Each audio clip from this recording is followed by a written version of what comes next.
the citation again? Sure. It's 268 Southern 3rd, 831.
Which pinpoint site are you referring to in the case?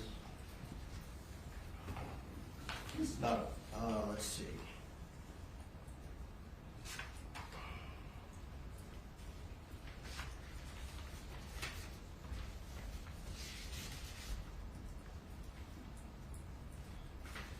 So, Your Honor, I'm going to give you this one. It's Hill versus State, 246 Southern 3rd, 392. For the 4th District Court of Appeal? One moment. Yes, sir. 246 Southern 3rd, what's the last part? 392.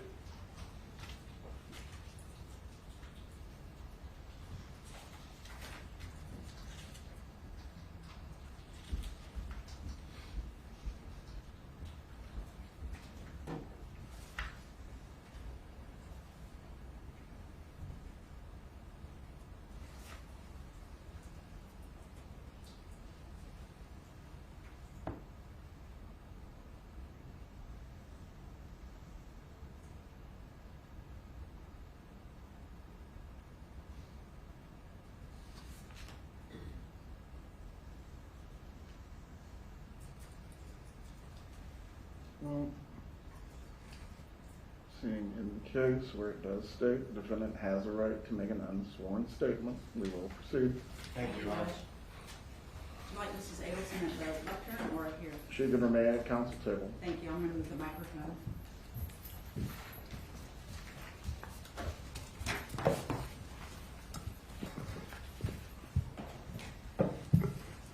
I need to speak loudly because this is not amplified. Okay. Is this loud enough, Judge? I can hear you. Thank you for letting me speak.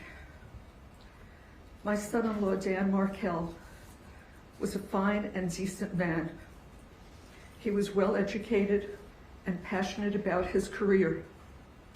He was a good son-in-law, but more importantly, he was a caring and loving father. On July 18th, 2014, his car was followed, leaving his home. It should have been just like any other day, an ordinary day in the life of Ben and Lincoln's father, but it wasn't. He didn't know when he left his boys off at daycare that would be the last time he would see them, and the last time they would see him.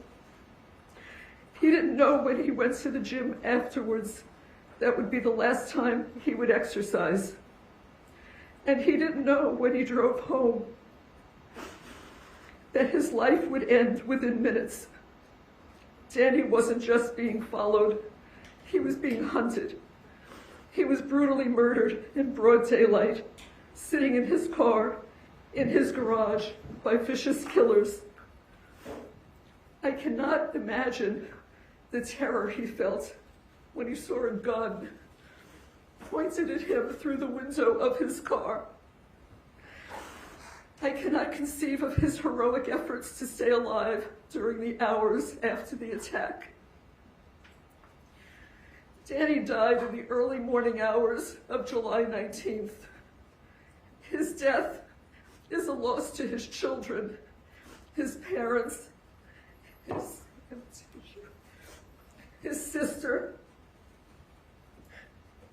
all of us in his family, his friends, his colleagues in the legal community, and to his students at FSU Law School. Danny's boys each have a photo of themselves with their Abba, their dad, beside their beds. They grew up kissing the framed photo and saying, "Good night, Abba, I love you." But pictures and memories are all they have, because cruel, cold-hearted people took him from all of us who loved him. My heart was broken when Danny died. My grandsons were going to grow up without the father who loved them. I wondered, how could we help these boys through this trauma? It was then that my husband and I knew that the best way to honor Danny's memory would be to share with these children an abundance of love, the love that Danny would have given them if he were alive. It is interesting how the state can't make up its mind about who is what they call the, quote, mastermind behind this murder. In both of Katherine Magbanua's trials, the state claimed she was the mastermind behind Danny's murder. In my son Charlie Adelson's trial, they claimed he was the mastermind. And now in my trial, they claimed that I, this grandma, was the mastermind behind the murder. I had no idea that other people planned to cut Danny's life short. And the people who did this are exactly where they deserve to be. But I had no knowledge that this horrible, evil act was going to take place. If I had become aware of this plan before Danny was murdered, I would have stopped it. With not one iota of actual evidence, the state convinced a Tallahassee jury that I solicited and conspired with other people to have Danny killed. Where is the evidence prior to the murder? The evidence beyond a reasonable doubt that the state needed to prove their case. Where is the evidence before July 18th, 2014 at 10:50 in the morning? Before you continue, That Mrs. revealed- Adelson, as it relates to this statement, is the defense trying to re-argue the trial? No, Judge, just giving Mrs. Adelson an opportunity to be heard. Mrs. Adelson, you certainly can continue. However, the court can take into consideration the utter lack of remorse that you are displaying. Please proceed if you desire to do so. Where is the evidence before July 18th, 2014 at 10:50 a.m. that revealed that I had any involvement in this vile and horrific act? Where is the solicitation and conspiracy evidence? The state needed to show that there was evidence before the murder to convict me. The state couldn't show that because there wasn't any evidence. They were trying an innocent person. It makes you wonder if the jurors were sleeping when the state had Sergeant Corbett on the stand for hours. Their own star witness testified that my phone was never, I repeat, never at my son's house on the night of the murder. The state's theory that my husband and I dropped off money to my son was blown out of the water by their own witness. And yet, the state continued to push that story, that lie of the so-called money drop, to the jury through the remainder of the trial. And the jury bought into it, hook, line, and sinker. Reasonable doubt. Many months ago, my attorneys filed a motion for a change of venue. An expert witness testified that Tallahassee had been barraged with over 9 years of negative social media, printed news, television news, and podcast publicity about my family. He explained to the court, both with evidence and demonstratives, that for me to receive a fair trial, it needed to be held in any of the researched and designated areas in the state of Florida other than Tallahassee. All I wanted was a level playing field, but the court wanted the trial here, in the hotbed of Tallahassee. I sat through 3 days of jury selection. 180 potential jurors were asked if they had developed an opinion in my case. Those that answered yes also added, "I believe she is guilty." Not one person, not one, said, "I think she may be innocent." That should have been a clue to the court to grant our motion for a change of venue, but the court denied the motion. One of my jurors admitted during jury selection that she had background information concerning what one of the state's witnesses would be testifying about. Why was she allowed to be on my jury? What moment? Another juror. Mrs. Fulford, Oh, I didn't hear you. Mr. Zellman, again, this has nothing to do with allocution of any sort. This is a raising of grievances, which are properly given to the appellate court. What does any of this have to do with sentencing? Grab just one moment, please.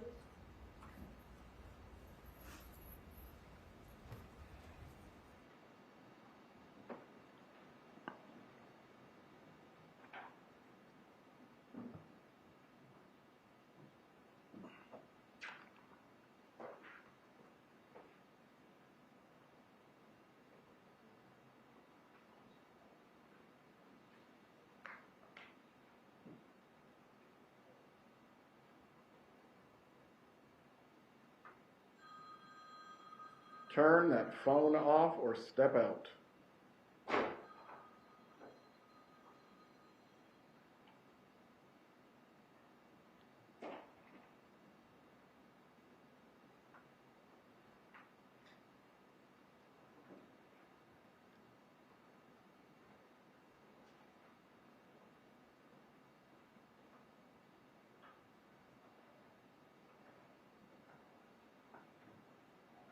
When the phone is off.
Please. What happened to Danny is unforgivable, but I am an innocent woman convicted of this terrible crime without evidence. Danny was a brilliant legal scholar. He would have been appalled at the total lack of justice that went on during my trial. He would have been embarrassed to have his name associated with any of it. There are 2 crimes here. The first was Danny being viciously murdered. The second one is taking my life, the life of an innocent woman. Convicting me should not be retribution for Danny's death. That is not justice for Dan. I've always respected the law. I've never gotten a parking ticket, but I'm going to prison for a murder I did not commit. I do intend to file an appeal so that hopefully I have the opportunity to be given a fair trial outside of Tallahassee. 11 years ago, Danny was murdered and taken from all of us who loved him. For the past 9.5 years, the state has broadcast to the world, including Danny's parents and sister, that I hired hitmen to kill him. Never in a million years would I have wanted Danny to be harmed or killed, nor could I ever do something that would leave these two small boys to grow up without him. I love these boys more than life itself. This is a lifetime of loss for these children. They didn't deserve this. His family didn't deserve this. Danny didn't deserve this. And so, as I appear before you today, Your Honor, I promise you with my whole heart, I swear to you on my life, I was not involved in any way with Danny's murder. I was not.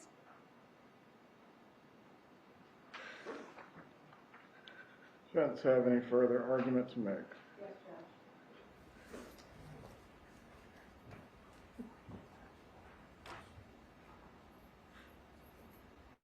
Judge, before Ms. Fulford makes the argument, I want to address a comment that the court made a few moments ago concerning considering lack of remorse in fashioning a sentence.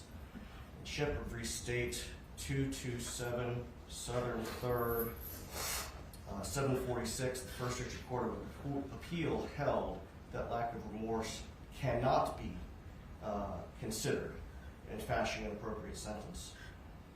If this were a situation where remorse and admission of guilt may be grounds for mitigation, the lack of these factors cannot be used in a sentence, and such reliance violates the defendant's due process rights.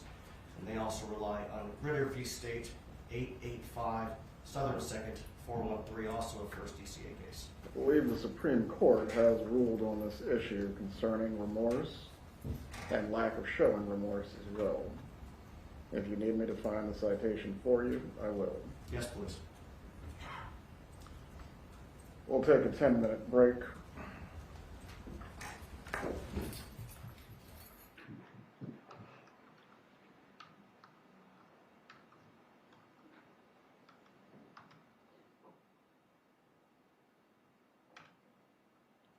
We'll resume at 4:16.